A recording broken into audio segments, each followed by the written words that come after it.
সকলকে জানাই দৈনিক মুক্তি সমাচার সংবাদে স্বাগতম।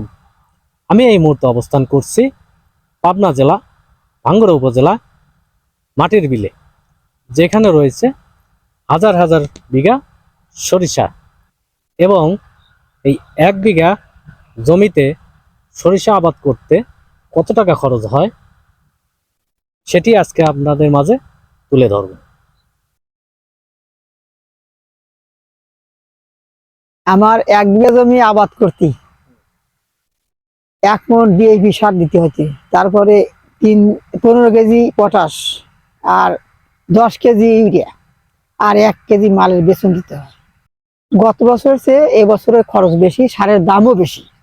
শস্যের আবাদ এখনো উঠাতে আমাদের এখনো 3 মাস পরে গা উঠবে। মনে হয় যে ওই যখন পছন্দ ধরে এখন দেখা যায় গাছগুলো মরিয়া দেবে যায়, আড়িয়া দেবে যায়। এখন ওই পচন ওষুধ দেওয়া লাগে, কেউ তরল দেয়, কেউ মনে হয় যে এই প্যাকেট আছে গুঁড়ো, ওটা পানি দিয়ে মিক্সার হয়ে গোলাইয়া ওটা স্প্রে হয়ে দিলি 3 দিনের মধ্যে পছন্দ সারিয়ে যায়। তারপরে আবার ইউরিয়া সার বিঘা 10 সার দাও আর 12 সার দাও দিয়ে দিলি, তাহলে ঝামেলা শেষ। এই বোনার পরে মনে হয় যে খালি এই তুই ব্যবহার লাগে। আর যখন মনে হয় যে ফল দানা এসে যায়, এখন আবার মনে হয় স্টিল নামে ওষুধ আছে, ওটা দিলি পারে মনে হয় যে শস্যের দানাটা পুষ্টি হয়।